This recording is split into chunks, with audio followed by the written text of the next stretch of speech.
Visakha steel plant ప్రమాదంపై మనతో మాట్లాడేందుకు హోంమంత్రి అనిత గారు మనతో పాటు ఫోన్ లైన్లో సిద్ధంగా ఉన్నారు. అనిత గారితో మాట్లాడదాం. అనిత గారు నమస్తే అండి. నమస్తే అండి. మేడం, మీకు ప్రైమరీ ఇన్ఫర్మేషన్ ఎప్పుడు తెలిసింది, అట్లాగే ప్రమాదం ఎలా జరిగింది, దాని గురించి డీటెయిల్స్ మీకు ఏం తెలుసా మేడం?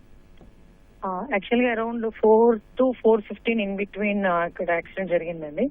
యాక్చువల్ గా అక్కడ మనకి ఎల్ఎఫ్ఎల్ ఉంటుంది, అది లాడల్ రిఫైనింగ్ ఫర్నేస్ అని చెప్పి అక్కడ మనకి steel melting shop and SMS unit ఉంటుంది అనమాట.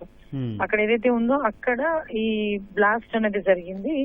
దాని వల్ల ఆ స్టీల్ ఏదైతే మనకి మెల్టింగ్ స్టీల్ ఉందో అది అక్కడ ఉన్న కార్మికుల మీద పడి అక్కడ వాళ్ళకి పూర్తిగా గాయాలు అవటం, చనిపోవడం కూడా జరిగింది. అక్కడ ఇమీడియట్ గా అక్కడ రెస్క్యూ ఆపరేషన్స్ కూడా స్టార్ట్ చేశాము. అక్కడ గాయపడిన వాళ్ళందరినీ కూడా స్టీల్ ప్లాంట్ హాస్పిటల్ కూడా తీసుకెళ్ళడం జరిగింది. అయితే యాక్సిడెంట్ గల కారణాలు ఎందుకు అది బ్లాస్ట్ జరిగింది అన్నది ఇంకొంచెం మనం ఇన్ డెప్త్ కి వెళ్లాల్సి ఉంది, కొంచెం ఇన్వెస్టిగేషన్ చేయాల్సి ఉందండి. ఆల్మోస్ట్ మొన్న ఇందాక 4:15 to 4:30 ఇన్ బిట్వీన్ జరిగిన తర్వాత కూడా మనకి rescue operations department, fire department, అదేవిధంగా పోలీస్ డిపార్ట్మెంట్ వీళ్ళందరూ వెళ్లారు. అక్కడ దట్టమైన పొగలు అలుముకోవటం వల్ల మాక్సిమం దాన్ని మనం ఇమీడియట్ గా లోపలికి వెళ్ళడానికి కూడా కొంచెం ఇబ్బంది అయింది. అయినా ఇప్పుడు వాళ్ళందరూ కూడా లోపలికి వెళ్ళి ఇది కూడా స్టార్ట్ చేశారు. ఎవరైతే గాయపడ్డారో వాళ్ళందరినీ కూడా నియర్ బై హాస్పిటల్ కూడా పంపించడం జరిగిందండి. ఇంకొంచెం బెటర్ వేలో వాళ్ళకి ట్రీట్మెంట్ ఇవ్వాలి అనుకుంటే కనుక కంపల్సరీగా వైజాగ్ తీసుకొచ్చి మీకు ఎక్కడైనా ట్రీట్మెంట్ ఇప్పిస్తాం. అనిత గారు, మీకు సీఎం నుంచి ఎట్లాంటి ఆదేశాలు వచ్చాయి, ఆ వివరాలు మేడం? యాక్చువల్ గా నేను విజయనగరంలో ఉన్నానండి. సీఎం గారు ఇమీడియట్ గా ఒకసారి సంఘటనా స్థలానికి వెళ్ళమని చెప్పి ఆదేశాలు ఇవ్వడం జరిగింది. సో విజయనగరం నుంచి నేను ఇప్పుడు స్టార్ట్ అయ్యా. ఇంకొక 10 minutes to 15 minutes లో నేను స్టీల్ ప్లాంట్ దగ్గర ఉంటానండి. యాక్చువల్ గా స్టీల్ ప్లాంట్ లో జరిగిన కారణాలు ఇవన్నీ కూడా విశ్లేషణ చేసి సార్ కూడా ఇన్ఫర్మేషన్ ఇవ్వన్నారు. ఆల్మోస్ట్ ఆల్ కలెక్టర్ గారు, సిపి గారు, ఫైర్ డిపార్ట్మెంట్, ఎవ్రీవన్ అక్కడే ఉన్నారండి.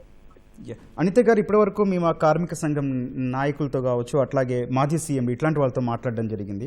వాళ్ళందరూ చెప్తున్న మాట, ప్రభుత్వం ప్యాకేజీలు అందిస్తోంది, దీన్ని లిఫ్టప్ చేయడానికి ప్రయత్నిస్తోంది, కానీ సమన్వయ లోపం కనిపిస్తోంది, అట్లాగే మనుషుల షార్టేజ్ కనిపిస్తుంది, పని గంటలు ఎక్కువగా ఉంది, ఒత్తిడి ఎక్కువగా ఉందని వినిపిస్తూ ఉంది. ఏం చేయబోతున్నారు మేడం? డెఫినెట్గా అండి, వాళ్ళు ఇప్పుడైతే కార్మిక సంఘాల డిమాండ్స్ ఉన్నాయో వాళ్ళ తాలూకా వాళ్ళు ఏదైతే చెప్తారో అన్ని కూడా ఒకసారి కన్సిడర్ తీసుకుంటాము. స్టీల్ ప్లాంట్ యాజమాన్యం వాళ్ళతో కూడా మేము ఒకసారి మాట్లాడతామండి. కాకపోతే ఇప్పుడు ఉన్న ఇన్సిడెంట్ బేస్ చేసుకుని ఇమీడియట్ గా అక్కడ ఉన్న వాళ్ళందరినీ కూడా మేము అక్కడ నుంచి పంపించాలి. ఇమీడియట్ వాళ్ళకి మంచి మెరుగైన వైద్యం అందించాలి. దానికి కొంచెం కార్మిక సంఘాలన్నీ కూడా సహకరించమని కోరుతున్నాం. అయిపోయిన తర్వాత డెఫినెట్ గా వాళ్ళు డిమాండ్స్ ఏదైతే ఉన్నాయో వాటి మీద ఒకసారి లోకల్ ఎమ్మెల్యే గారు, ఎంపీ గారు, నేను అందరం కలిసి కూర్చొని వాళ్ళకి తగిన పరిష్కారం అయితే ఇస్తామండి. డెఫినెట్ గా.